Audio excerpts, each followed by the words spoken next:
Welcome back everybody to the channel. It's me, Raul Alejandro Mendoza, or your nerdy Chicano. Either way how you say it, it doesn't really matter here. All is pretty good.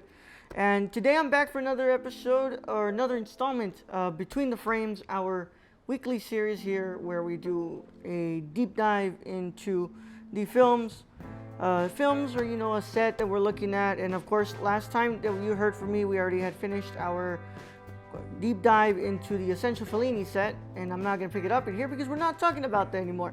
The next one that you guys voted on my Twitter poll was the World of Wong Kar-wai set.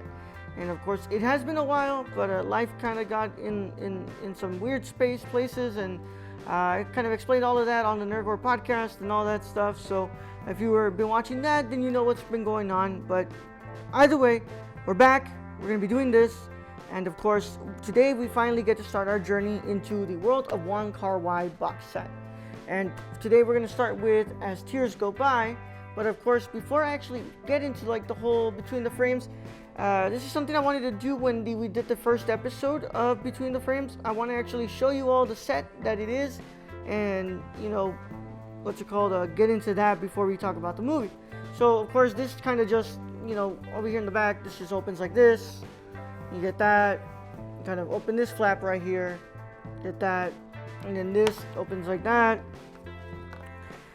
And you have, you know, the descriptions of the films here on this really nicely binded booklet. You have a bunch of art cards inside as well.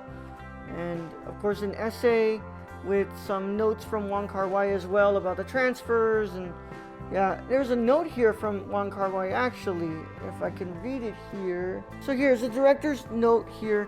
Wong Kar-wai writes, "During the process of restoring many of the pictures that you are about to watch, we were caught in a dilemma between restoring them to the form in which the audience remembered them and to how I had originally envisioned them. There was so much that we could change, and I decided to take the second path as it would represent my most vivid visions of these films. As the saying goes, no one ever steps in the same river twice, for it's not the same river and he's not the same man. Since the beginning of this process, these words have reminded me to treat these restorations as an opportunity to present new works from a different vantage point in my career. Having arrived at the end of this process, these words still hold true.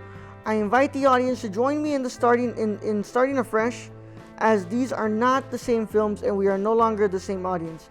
WKW, or Wong Kar-wai." Yeah, so this is like the booklet. It comes with a bunch of cool stuff, and I really like the design of it. And yeah, I did a stream where I unboxed this, so I've already shown this, but like still wanted to show you all. And of course, this is where the films are stored in here, and like this really nice, what's called design, of course, from Happy Together, and this is from Chungking Express. And you kind of open it, and of course we are met with Maggie Chung and Tony Leung, and In the Mood for Love. And this just kind of opens, and I hope I don't spill anything out. Kind of opens into this, like, you know, interesting way that they holds the films. So, and it has more designs and stuff, but that's pretty much a quick rundown of this set, and it's a really beautiful set. It's one of my favorite sets from Criterion, and I'm glad that we're starting our journey into going into this. So, of course, today we are discussing As Tears Go By. This is the first film in this 8-disc set, and just kind of like the last one we did, I am not going to be talking about the supplements. I'm only purely talking about the films and the restorative process done on the audio and on the video aspects. Supplements and stuff, it's a little bit hard for me to get through with all the stuff I already watch on a daily basis for the Nerdcore and all that. So we simply just, you know, review these movies when it comes to the video and audio aspect and the restoration process. So let's finally get into this, and of course, kind of just going by how we did it before, I'm going to go ahead and read this introduction from Criterion, and then I'll just look at the Wikipedia article and all that. So this is As Tears Go By, 1988. Wong Kar-wai's scintillating debut feature is a kinetic, hyper-cool crime thriller graced with flashes of the impressionistic, daydream visual style for which he would become renowned. Set amid Hong Kong's ruthless, neon-lit gangland underworld, this operatic saga of ambition, honor, and revenge stars Andy Lau, Kar-wai as a small-time mob enforcer. Of course, I'm not going to pronounce these names accurately, and I'm really sorry for butchering and all that. I'm so sorry. Enforcer who finds himself torn between a bourgeois romance with his ailing cousin Maggie Chung Mon-yuk in the first of her iconic collaborations with the director, and his loyalty to his loose cannon partner in crime, Jackie Chung Hook Yao, whose reckless attempts to make a name for himself unleash a spiral of violence, marrying the pulp pleasures of the gritty Hong Kong action drama with hints of the head rush romanticism Wong would push to intoxicating heights throughout the 1990s. As Tears Go By was a box office smash that heralded the arrival of one of contemporary cinema's most electrifying talents. Of course, written and directed by Wong Kar-wai with help from Jeffrey Lau as well in the writing, and produced by Alan Tang. It stars Andy Lau, Maggie Chung, Jackie Chung. Cinematographer is actually Andrew Lau. He doesn't really start working with Christopher Doyle yet, but he does, get to that in the next film. It's edited by 3 people. There's music. It sits at about an hour 42, and it is in Cantonese. So this is his first movie, and it's really interesting. I've actually seen this movie 3 times now. And this is actually, a lot of these films I've actually watched before restoration, so I actually know what these looked like before there was restorations done, so I can give you a really good look. I can give you a really good insight as to like the work that was done on these.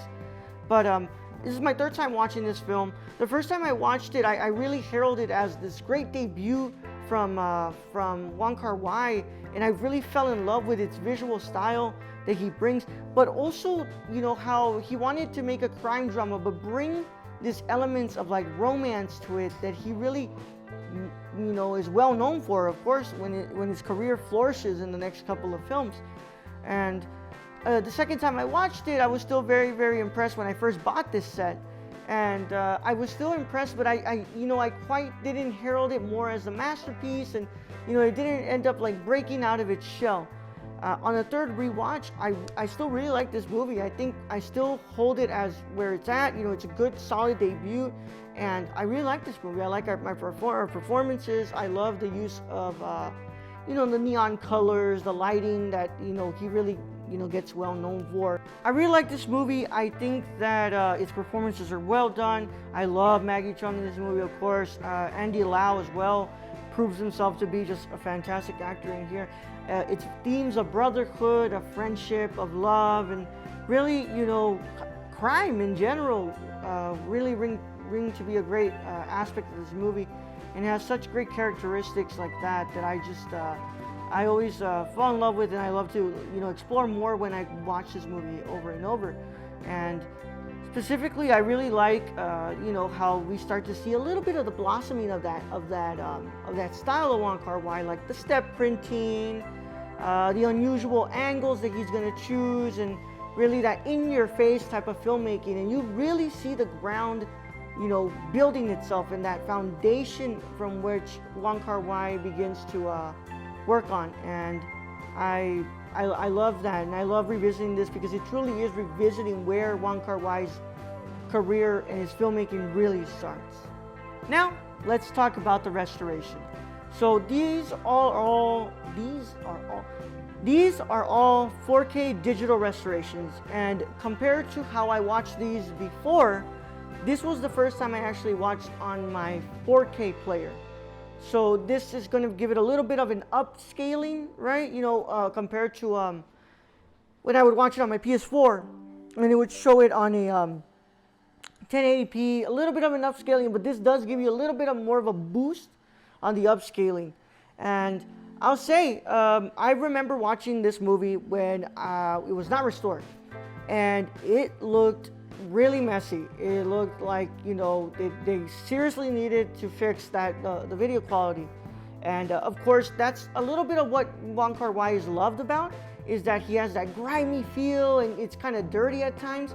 But you know, the way that these movies play out when they're finally restored, you kind of feel a new appreciation for it because of the work that's put into these movies. And that's what I felt with this one. The video quality is stupendous. I mean, it looks fantastic. There are shots in here that it feels nice to finally be able to see what he kind of planned from the beginning and how he wanted it to look. The blues are really popping, reds are popping, especially those shots in the street when we're really out there. Like there's a one scene where Andy Lau is like talking with with Andy Lau and Jackie Chung, and they're talking and he's like frying shrimp and stuff and he's selling it to people, right? So that we can run from the mobsters. It's really nice that you can finally like see that it actually looks like a street, because before it felt really like off. You're like, what is going on here? And you know, it doesn't really like, you know, it doesn't look as well as it should look. So they did a really good job with restoring the audio, the video. The audio as well, it's pretty good. There's not really much like, it's not your like, you know, 5.1, it's not your Dolby Atmos or anything like that, but it is a well done audio restoration. I haven't also just watched the movie where I thought that they could have done a better job with restoring audio. Having watched this one after, I was like, yeah, you can tell that there's a lot of work done to the audio, and I really enjoyed that. The soundtrack plays well, and it still kind of feels like that old feeling that kind of Wong Kar-wai is kind of going for. So, you know, it still has that timeless feeling, but it also just sounds better. It sounds better, it looks better. This is definitely the definitive looking version of this movie until we hopefully get a 4K version of all these films. But of course, this set is only in Blu-ray, no 4K Ultra HD, no high dynamic range. But it looks great and it sounds great, and I'm super excited to talk about what's next to come, because after this we get to talk about Days of Being Wild, which will start our look at a certain trilogy of films that he started to, you know, create, and which covers Days of Being Wild, In the Mood for Love, and 2046. But of course, y'all, that has been it, and I want to thank you all so much for watching. And as always, you can keep connecting with me on social media where we can talk with each other. My Twitter is @TheNerdyChicano, my Instagram is @TheNerdyChicano as well, and I'm on Letterboxd under the Nerdy Chicano as well. And I'm also on Serialized, because I've taken this year to go ahead and bump up my TV watching, and maybe I'll bring some TV reviews here, because I don't do a lot of TV stuff. So I've been watching a lot of stuff, I've been catching up on a lot of shows, and maybe I'll talk about that. But you can follow me on Serialized under the Nerdy Chicano as well. And of course, on here, make sure you leave a like, you subscribe to the channel, and you turn on the notification bell so that way you can get notified when all these videos come out. And of course, I hope you all had a wonderful time, and I'll see you guys when we talk about Days of Being Wild. But of course, celebrate the love of cinema today, tomorrow, and every day. I'll catch you guys on the next one.